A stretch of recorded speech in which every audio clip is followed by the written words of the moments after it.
Draw near, give attention, and you shall be heard. May God save the United States, State of Tennessee, and His honorable court. Be seated, please. Good morning. If anyone has an announcement, if you would come up, please. Introduce yourself and advise me of the nature of the announcement. Good morning, Your Honor. Matthew Wright of the Nashville Bar. I've been retained as local counsel. This is number 60 on the no response docket. This is the plaintiff's motion for default judgment. No responsive pleading has been filed. The only thing I'm asking of the court today, given that the plaintiff is actually a California corporation, we have attached an affidavit stating the amount of damages. The damages are liquidated. It's a breach of contract promissory note, and we've stated the amount of damages is $5,629.28, and are asking the court to go ahead and enter that as a judgment amount. All right, so it's not against Alfred Murphy? It is against Alfred Murphy, yes, Your Honor. All right. So anybody here for Alfred Murphy? Be granted. Thank you. Thank you. Morning, Your Honor. I'm Phil Welty of the Gullet Sanford firm. Scott Derrick, I'm appearing for him on 4 motions on your response docket, numbers 18, 19, 61, and 62. That's motion to set, consolidate, strike jury demand, and strike a cross-claim. The parties, as I understand it, have come to agreement on those items. The agreement to set, consolidate, waive the jury, they will get dates and enter an agreed order. And with regard to the motion to strike the cross-claim, if you would strike that motion without prejudice at this time, they're still trying to see if they can get this matter resolved, and otherwise they'll get an agreed order in.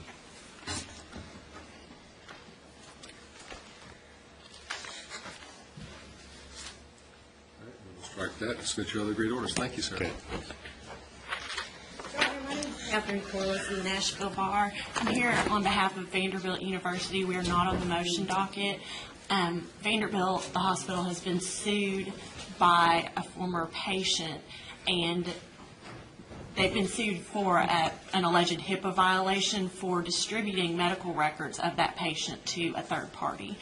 The third party, we served a subpoena on her to appear here in court today to provide the medical records. She has appeared, but she said that she would prefer to discuss it with the court rather than produce the records that were requested. So whatever you'd like to do, if you'd like to hear it now. Represented by an attorney. Yes, she's not presently represented by an attorney. Okay. Well, and so this is not on the docket. It's not on the docket.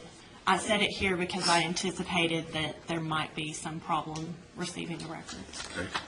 We will,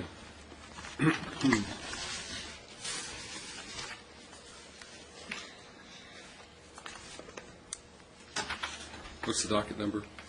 The docket number is 04C3503.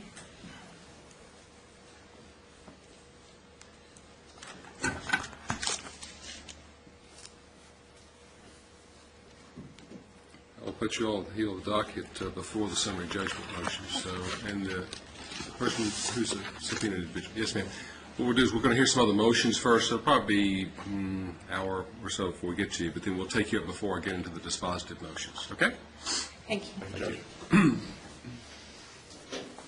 Good morning. Mr. Cassidy, Bartram's office.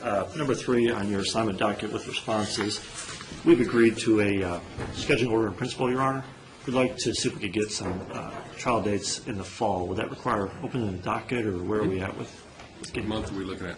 I think like October would work good for us, Judge, if that's approved. Anything unusual about the trial? No, it's just a card in case, Judge. Second tier setting in October would be fine, and you're going to have an agreed scheduling order, right? Yes, Judge. Yes, Your Very Honor. good. Thank you, Your Honor.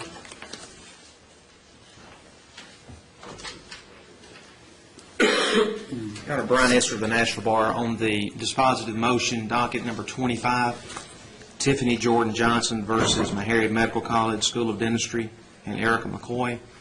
We had a motion for summary judgment. She is now representing herself. That's the first issue we need to discuss with you. I don't think she's here. No response was filed, but I thought I would come anyway. Right. There was no response filed, and the motion appears to be well taken on its face. The second issue, though... Jordan Johnson here? Okay. The second issue is that in the filing of the initial complaint by Bob Philp, who represented her at that juncture, he named a number of John Does 1 through 100. There's been no order dismissing those named defendants, so I was fearful that the clerk would not tax costs since those defendants were named in the complaint. In my I don't represent them, and I haven't entered an appearance for them, and nothing's happened for them. They're still out there somewhere. Yours is the last defendant, though, is that right? Last named defendant, except for the John Does. There are yes, no sir. other named defendants on it. Except for the John Does and the style and the body of the complaint. Grant the motion for summary judgment. Would you please, in the order, indicate that this applies to all the John Doe defendants as well, since there's been no indication of who those are? I will, Your Honor. All costs will be taxed to the plaintiff. I will, Your Honor. Thank you. Good morning, Your Honor. David Reisner for the Nashville Bar. I'm here on behalf of Al Stolte, number 41 on the non-response docket, Franks versus Scott. That's Mr. Stolte's motion to continue the jury trial and extension of the scheduling order. Mr. Stolte was recently retained as counsel for Mr. Franks and needs to do some more completed discovery, both party and develop the expert proof in the case. He's asking the court to allow an extension of that trial date to develop the case more fully.